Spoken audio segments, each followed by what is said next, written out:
सौभाग्य मिला है हमें। डॉक्टर कुलदीप मलिक जो प्रोफेसर हैं ITS इंजीनियरिंग कॉलेज नोएडा में, पर्यावरण के प्रति बड़े जागरूक और सक्रिय इंसान हैं और कई सालों से जुड़े हुए हैं। समझ में आया? आज तुम देख रहे होंगे बहुत सारे पशु पक्षी दिखाई देने बंद हो चुके होंगे ना। इन जैसे लोग अगर नहीं होंगे तो थोड़े दिन बाद आदमी भी ऐसे मरने शुरू हो जाएंगे। पर्यावरण में इतना ज़्यादा प्रदूषण हो जाएगा। तो ये बहुत दूर से आए हैं, इनकी कुछ बातें हैं, उनको ध्यान से सुनेंगे आप लोग और अमल में भी लाने का प्रयास करेंगे। समझ में आया? बहुत बहुत धन्यवाद आदरणीय प्रधानाचार्य जी।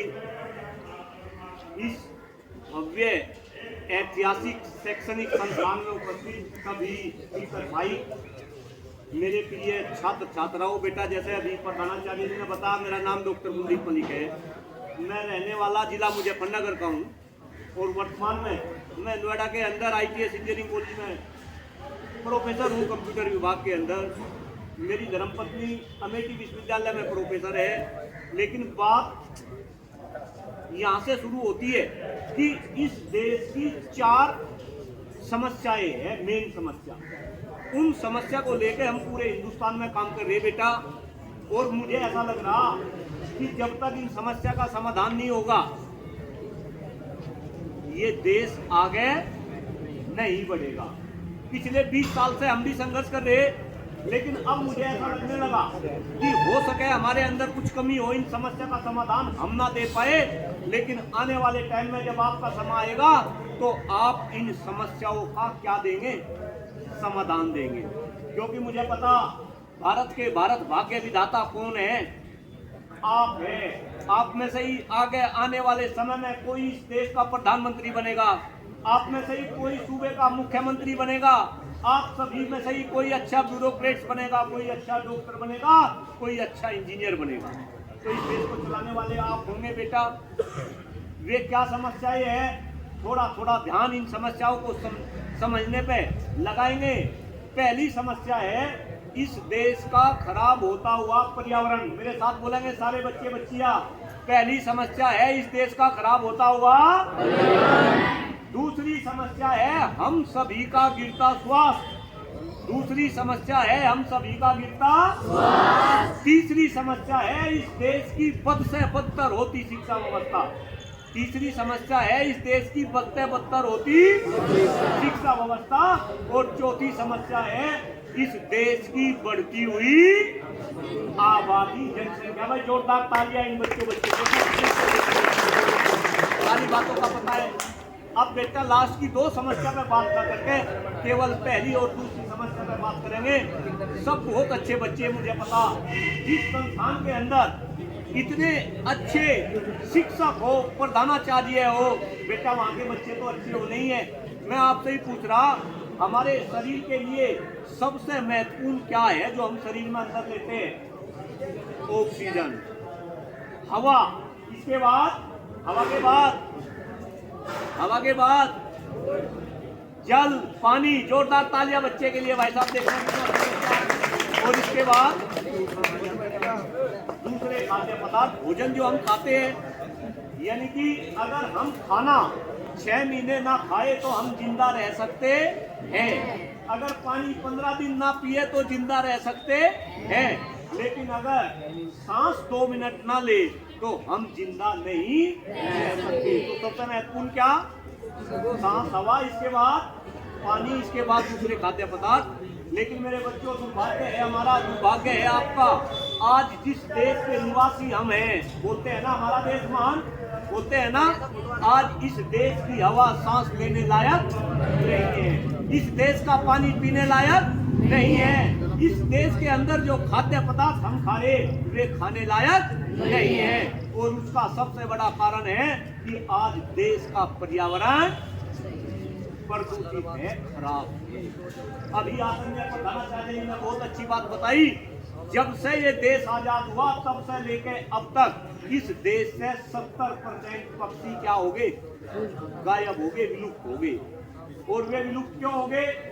क्योंकि देश का हवा पानी उनके लायक नहीं बचा, क्योंकि पर्यावरण उनके लायक नहीं बचा। हम इस बात को समझे कि वे पक्षी भी जीव थे, हम भी जीव हैं। अगर आने वाले समय में इस पर्यावरण को ना बचाया गया तो हम भी धीरे धीरे क्या हो जाएंगे, खत्म हो जाएंगे। और मेरे बच्चों, हम खत्म होना शुरू हो गए। मैं जगह जगह इस बात को कह रहा, जैसा स्वास्थ्य मेरे बाबा जी का था ऐसा स्वास्थ्य मेरे पिताजी का नहीं रहा, जैसा स्वास्थ्य मेरे पिताजी का था ऐसा स्वास्थ्य मेरा नहीं, और जैसा स्वास्थ्य मेरा ऐसा स्वास्थ्य आपका नहीं। आप में से भी अभी भी हम ऑफिस में बैठे प्रधानाचार्य जी के साथ यही डिस्कशन कर रहे थे। आपके सामने भी मैं एक क्वेश्चन बेटा आपसे पूछ रहा, और मुझे आशा है मैं पूरे हिंदुस्तान में घूमता हूँ, मेरे सामने कोई भी बच्चा बच्ची झूठ नहीं बोलते, ये खासियत है मेरी। आप बिल्कुल दिल पर हाथ रख के ये बताएंगे, आप में से कितने बच्चे बच्ची ऐसे हैं जो ये कह सके कि मैं स्वस्थ हूँ। स्वस्थ का मतलब है शारीरिक और मानसिक रूप से स्वस्थ, किसी को कोई बीमारी नहीं। कौन बच्चे, मैं जांच करूंगा इस बात की, कौन ऐसा बच्चा बच्ची है जो हाथ ऊपर करके ये कहे कि सर मैं स्वस्थ हूं, जरा हाथ ऊपर करो, रेज योर हैंड। एक बच्चा खड़ा हो जा भाई, खड़ा हो जा, बस बहुत बढ़िया, खड़ा हो बेटा। एक बच्चा ये कह रहा कि मैं स्वस्थ हूं, प्रधानाचार्य जी। और बेटा ये हाल आपका ही नहीं, मैं जब पूरे हिंदुस्तान में घूमता हूँ तो पूरे रिकॉर्ड के साथ डॉक्टर कुलदीप मलिक आपके बीच में इस बात को कह रहा कि आज हिंदुस्तान का 90% युवा स्वस्थ है। और देश के नेता क्या कह रहे कि हम इस देश को क्या बना देंगे, विश्व गुरु बना देंगे, विकसित बना देंगे, इसका डंका पूरी दुनिया में बजा देंगे।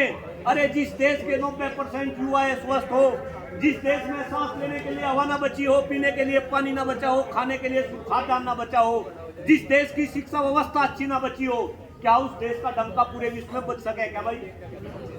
नहीं बच सकता। लेकिन मैं कह रहा बच सकता है अगर आप चाहो तो, क्योंकि आने वाले टाइम में देश को कौन चलाएगा? मैं बताने, इंदिरा गांधी कौन बनेगी? आप में से बनेगी। नरेंद्र मोदी आने वाले टाइम में कौन बनेंगे? आप में से बनेंगे। कल्पना चावला कौन बनेगी? आप में से बनेगी। मेरे बच्चों, आपको ये नहीं संभालना। तो इस देश के पर्यावरण को बचाना, अपने स्वास्थ्य को बचाना, और ध्यान रखें, हेलो बच्ची, चिंगमधारी, ध्यान रखें, अगर पर्यावरण सही होगा तो हमारा स्वास्थ्य भी सही होगा। ये तो बात समझ आ रही। सारी बीमारी किससे? हवा और पानी से, जो हम खा रहे उससे। तो मेरे बच्चों, अगर पर्यावरण बचेगा तो हमारा स्वास्थ्य भी बचेगा। और बेटा, मैं खुद इस बात को कह रहा, आपको भी इस बात को पता कि पर्यावरण बचाने के लिए हमें केवल और केवल क्या करना? क्या करना? पेड़ लगाने। क्या लगाने? पेड़। और पेड़ भी कौन से पेड़? असली पेड़। कौन से पेड़? असली। कौन से असली पेड़ भाई? कौन बताएगा सबसे अच्छा पेड़ कौन सा? बरगद। अच्छा, बरगद लगाने। अभी ये बरगद से भी अच्छा पीपल। कौन बोला पीपल? कौन बोला भाई? अरे खड़ा हो जा भाई, जोरदार ताली बजाओ बच्चे के लिए। अच्छा पेड़ पीपल, इसके बाद बरगद, और इसके बाद नीम। ये 3 पेड़ लगाओ बेटा, ज्यादा ऑक्सीजन देते, औषधीय पेड़ है, हमारे वातावरण को शुद्ध करते। और मैं ये बात आपको इस वजह से बता रहा कि मैं ये 3 पेड़ पिछले 20 साल से लगा रहा। आप में से आने वाले समय में से कुछ बच्चे, कुछ बच्चियां ग्रेटर नोएडा आएंगे। बहुत बड़ा क्षेत्र है ग्रेटर नोएडा में। जब आप आएंगे, कहीं भी खड़े होंगे, आपको बरगद का पेड़ नजर आएगा। वो एक एक पेड़ मैंने अपने हाथ से लगा रखा बेटा। अब मैं अलग अलग शैक्षणिक संस्थानों में घूम रहा। मैं शामली जिले में घूमा, 108 विद्यालय में बच्चों को मोटिवेट करा, और बच्चों ने मोटिवेट होकर शामली जिले के अंदर लगभग 10,000 पेड़ लगाए बच्चों ने। कितने पेड़ लगाए? 10,000। अब मैं मुजफ्फरनगर जिले में घूम रहा, और मुजफ्फरनगर के पास में आपका संस्थान है, तो मुजफ्फरनगर में घूमता घूमता मैं सहारनपुर के अंदर आपके संस्थान में भी आ गया। आज आपसे भी मैं ये हाथ जोड़ कर निवेदन कर रहा, मैं तो बड़ा हूँ, हाथ भी जोड़ने चाहिए ना, लेकिन हाथ जोड़ कर निवेदन कर रहा, आज से आप भी मेरा क्या देंगे? साथ देंगे। आप पेड़ लगाएंगे, आप पेड़ नहीं लगाएंगे, आप उस पेड़ को पालेंगे, बड़ा करेंगे। है कोई बच्चा जो इस अभियान में मेरा साथ दे? झूठ नहीं बोलना। जो ये कहे कि सर मैं 1 या 2 पेड़ लगाऊंगा या लगाऊंगी और उसे पालूंगी। है कोई बच्चा बच्ची ऐसा? Raise your hand. झूठ नहीं बोलना भाई, जोरदार तालियां इन बच्चों के लिए, मैं ताली बजा रहा भाई। जो बच्चा पेड़ लगाएगा वो पेड़ की एंट्री प्रिंसिपल साहब की ऑफिस में करवा देना, पता चल जाएगा कितने पेड़ इस विद्यालय में लग गए। लग सके पेड़, स्वास्थ्य का ध्यान रखोगे? अरे जोर से बोलो, अपने स्वास्थ्य का ध्यान रखोगे? पर्यावरण बचाओगे? असली पेड़ लगाओगे? बरगद नीम पीपल लगाओगे? तो अगर पर्यावरण बचा तो स्वास्थ्य भी बचा। तीसरी समस्या बताई थी शिक्षा व्यवस्था की। बेटा जब आपका समय आएगा, आने वाले समय में आप इस शिक्षा व्यवस्था में भी अमूलचूल परिवर्तन करेंगे। देखो, गरीब का बच्चा कहीं पढ़ेगा, अमीर का बच्चा कहीं पढ़ेगा, फिर सब कंपटीशन देंगे, पेपर लीक होंगे और अमीर का बच्चा क्या करेगा? पेपर को खरीदेगा। 40-40 लाख रुपए में पेपर इस देश में बिकते हैं। इस देश में फर्जी डॉक्टर बनेंगे, फर्जी इंजीनियर बनेंगे, फर्जी ब्यूरोक्रेट बनेंगे। गरीब रहेगा और अमीर होता जाएगा। तो इस व्यवस्था को भी आपको आने वाले समय में क्या करना पड़ेगा? चेंज करना पड़ेगा। देश में गुरु का मान सम्मान बढ़े, शिक्षा व्यवस्था सही हो, इसके ऊपर भी आपको काम करना पड़ेगा। और मेरे बच्चे, देश की जनसंख्या आज पूरे विश्व में जो पानी हमें मिल रहा वो मात्र 5% मिल रहा। जो वन क्षेत्र हमारे पास है वो 2.8%। जो क्षेत्रफल हमारे पास है वो 2.4%। लेकिन पूरे विश्व की जनसंख्या हमारे देश के अंदर लगभग 18%। यानी कि संसाधन है कम, जनसंख्या है ज्यादा। हमें इसके बारे में भी सोचना पड़ेगा। इस आशा के साथ सभी बच्चे पर्यावरण संरक्षण पे काम करेंगे, 1-1, 2-2 पेड़ लगाएंगे, हवा को शुद्ध करेंगे। हैं? आप सभी बच्चों ने मुझे सुना। एक बार मैं चाहूंगा जितने भी गुरुजन आपके सामने खड़े या क्लासरूम में हैं, इन सब के लिए एक बार हाथ ऊपर करेंगे। सारे बच्चे हाथ ऊपर करो, हाथ ऊपर करो, सारे बिल्कुल ऊपर खींचो हाथ को और बजाओ ताली।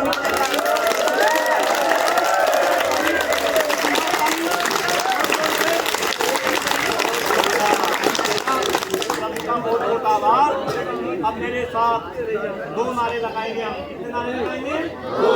लगाओगे नारे? जोर से लगाओगे? अच्छे से लगाओगे? पहला नारा है, मैं बोलूंगा पेड़ लगाओ। मैं बोलूंगा पेड़ लगाओ, आप बोलेंगे जीवन बचाओ। क्योंकि पेड़ लगेंगे तो पर्यावरण बचेगा, पर्यावरण बचेगा तो जीवन बचेगा। तो मैं बोलूंगा पेड़ लगाओ, आप लगाओगे जीवन बचाओ। मैं कहूंगा हम सबने ये ठाना है, आप कहेंगे पृथ्वी को स्वर्ग बनाना है। जब पेड़ लगेंगे हम ठानेंगे तो पृथ्वी क्या बनेगी? स्वर्ग बनेगी। फिर पक्षियों की तरह हमें खत्म होने का खतरा नहीं रहेगा। और एक निवेदन बाबूजी की तरफ से कर रहा, हर बच्चा अपने जन्मदिन पे क्या लगाएगा? पेड़ लगाएगा। कर सकते हैं ना इस काम को?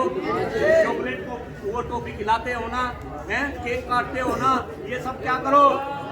और मैं कह रहा ये बंद भी ना करो, लेकिन साथ ही साथ एक पेड़ भी लगाओ। भगवान करे अगर सबकी आयु 100 साल होगी तो कितने पेड़ लगा दोगे? 2 पेड़ लगा देंगे, 15 साल की तो होगी। कितने पेड़ लगेंगे? 85 पेड़ लगेंगे। कितने पेड़ लगेंगे? 85। तो बेटा आप देखना, जब हर साल वो पेड़ बड़ा होगा तो वो पेड़ आपसे बातें करने लगेगा। अभी 2 पेड़ बरगद के लगाए उधर बैक साइड में, जब कभी उधर जाओगे तो वे 2 पेड़ जब आप देखेंगे तो आपको मेरी याद जरूर आएगी। और वे पेड़ चीख के आपको बोलेंगे कि ये पेड़ मलिक सर लगा के गए थे, अब आपको भी क्या लगाने हैं? पेड़ लगाने हैं। नारे लगा दे पक्का? जोर से नारे लगाएंगे? चलो बोलेंगे मेरे साथ, पेड़ लगाओ। ऊपर करके जोश में, पेड़ लगाओ, पेड़ लगाओ, पेड़ लगाओ। हम सबने ये ठाना है, हम सबने ये ठाना है, हम सबने ये ठाना है। बहुत बहुत धन्यवाद। धन्यवाद। इस आशा के साथ सभी बच्चे जो बात बताई इनको फॉलो करेंगे। किसी भी बच्चे को जीवन में कभी भी मेरे से कोई भी काम है बेटा, प्रधानाचार्य जी के पास में मेरा नंबर है, नंबर मिलने बाद सोशल मीडिया पर मैं मिल जाऊंगा डॉक्टर के बाद में। आपका बहुत बहुत धन्यवाद, प्रधानाचार्य जी का धन्यवाद। जय हिंद, जय भारत, भारत माता की।